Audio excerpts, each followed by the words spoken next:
first part of this talk is going to concern deep underground military bases and the black budget. Let me first start by emphasizing the black budget. The black budget is a secretive group, basically a secret budget. It garners 1/4 of the gross national product, the entire gross national product of these United States. At present, the gross national product is around $5 trillion, so 1/4 of that's about $1.25 trillion per year. At least 1.023 trillion, and I say at least, is used in black budget programs like deep underground military bases. Presently, there are 129 deep underground military bases in these United States. Anyway, of these 129 bases, they've been building them day and night unceasingly since the early 40s. Some of them were built even earlier than that. These bases comprise basically of large cities underground. They're connected by high-speed monorail magneto-leviton trains that can go up to Mach 2. The average depth of each base is roughly a mile deep. They are basic whole cities hollowed out underground.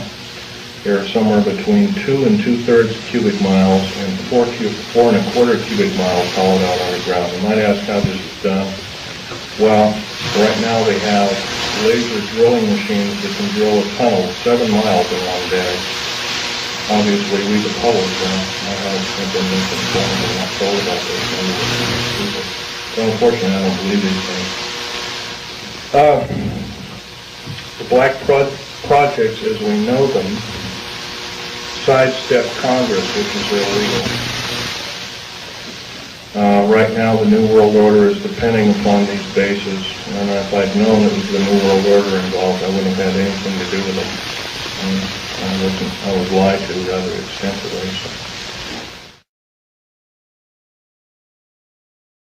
So. Basically, the technology as we know it for every calendar year that goes by, every 12-month calendar year, the military technology increases about 44.5 years. This is why it's easy to understand that back in 1943 they were able to create through vacuum tube technology, a ship that literally disappeared from one place and reappeared 400 miles later in another place. My father, Otto Oscar Schneider, there's an interesting story about him. He fought on both sides of the war. He was originally a U-boat captain. He was captured. He was captured by the French. He was turned over to the United States Army. He was turned over to the United States Navy. He was repatriated here to Cocoa Beach, Florida, and Fort Lauderdale, and taken up to Philadelphia Navy Yard thereafter. And he was a master machinist as well as an MD doctor. He later became an MD doctor. He never did anything with it. But basically, he was involved with different kinds of concerns, such as A-bomb and H-bomb and Philadelphia experiment and these other kinds of projects.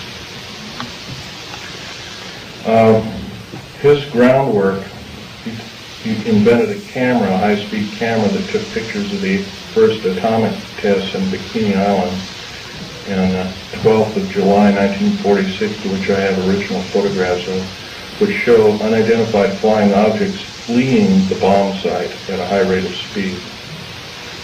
Bikini Island at the time was infested with things in various depths of its waters. The natives always saw them. The natives had problems with their cattle, basically pigs is what they raised, and other things. Though this story has never come out, this is basically what happened. So at that time, through General MacArthur and others, they felt that, in fact, General MacArthur was coined in saying the term, the very next World War we have will be the war of not with people from planet Earth, but from aliens or people from other planets. And this man was, if we hadn't had him during World War II, we wouldn't be here today. Anyway,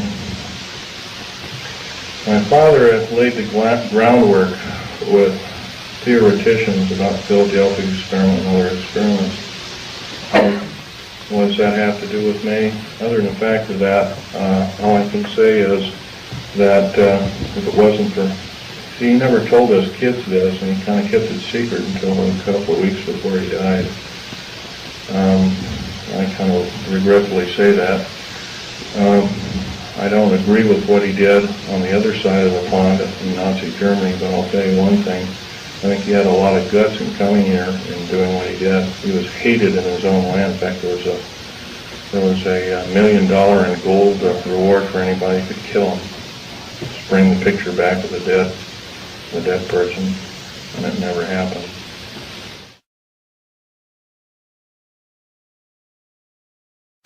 Anyway, back to topic number one is dumb bases or deep underground military bases.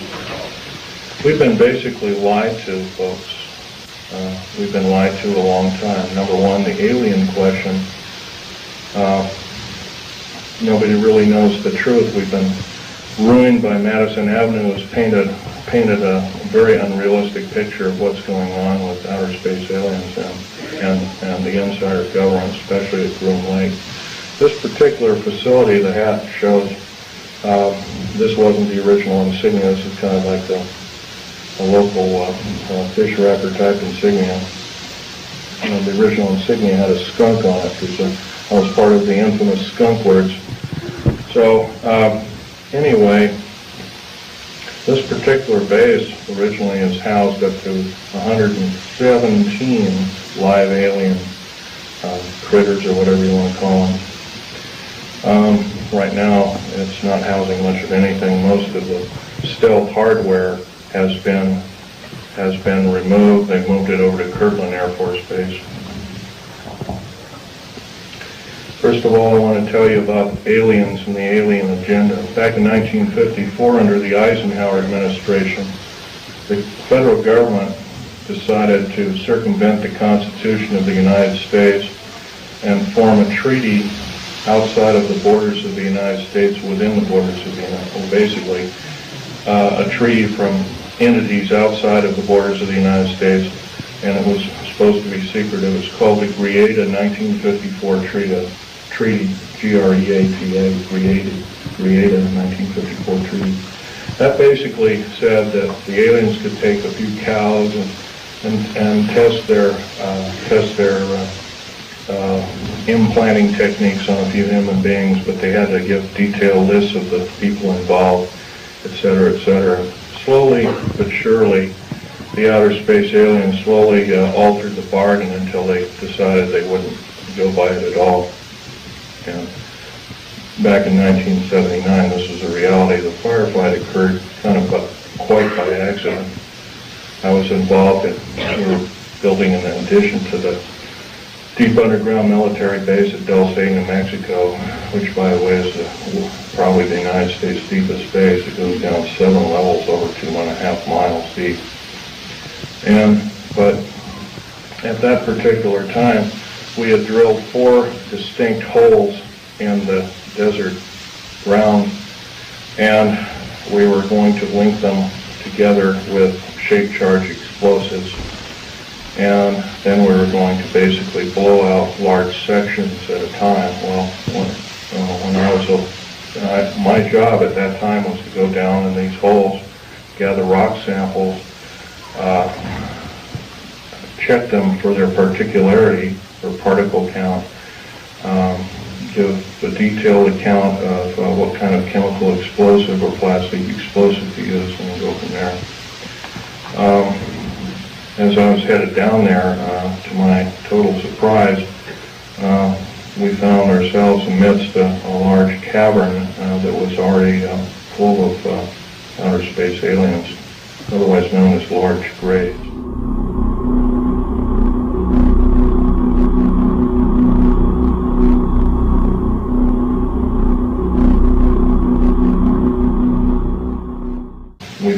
ourselves amidst a large cavern that was already full of outer space aliens, otherwise known as large graves.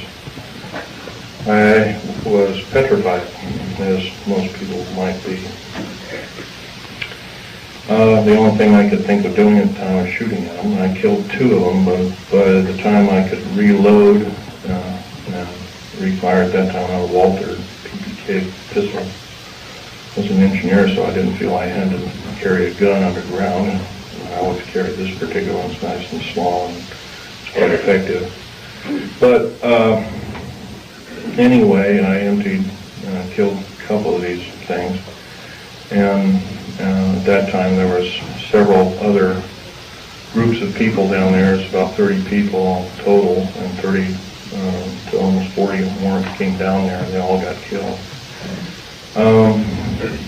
Basically what had occurred was that we surprised a whole under mountain base of existing aliens, and later I was to find out that we are not the highest on the food chain. These aliens have probably been living on our planet for different groups of aliens anyway, the short and the tall grays at least, for a million years living here.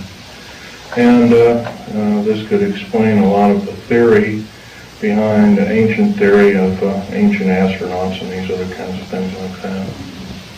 Might also explain the bloodthirstiness of different kinds of native populaces like the Aztecs, etc., Olmecs and whatnot. Anyway, I got shot basically here, and their kind of weapon wasn't really a gun-like thing. It was kind of like a box that they had on their body that they could manipulate. And it burned a hole in me, and it split my ribs apart, and kind of gory and all that kind of stuff. But anyway, it also gave me a high dose of rather nasty cobalt radiation. And I have cancer to this day. It's probably a result of it, although I can't prove that. Okay, the second part of my talk is topic number 2. It includes basically how this all occurred. How could we have possibly gotten involved? Well, we finished working with, we basically were beaten down by World War II, and I guess we were figured to be rather vulnerable as a populace in the world, which we were at the time. And I'm sure this is probably why we at our weakest point later found out to be vulnerable indeed, and so we were basically attacked. And of course, I think some of us, how many people here are familiar with the crash at Aztec, New Mexico? Raise your hand. Okay, in 1947, sometime in July of 1947, there was a large crash of a flying saucer. I believe it had 7 or 8 alien critters, or whatever you want to call them, aliens in it. 1 survived, and I believe 6 or 7 were, I don't know the whole story about the whole thing. And one of the artifacts I have here on the table is when I was a young child. I was about 14 at the time. I had a friend of my father was Sir Johnny Rollins. He had a British Naval Intelligence. And he gave me, I asked him if I could have a piece of metal of this crashed disc, and my father protested violently. But anyway, Johnny Rollins said, "Sure, I can give you a little piece." And he gave me a little piece. I had him in my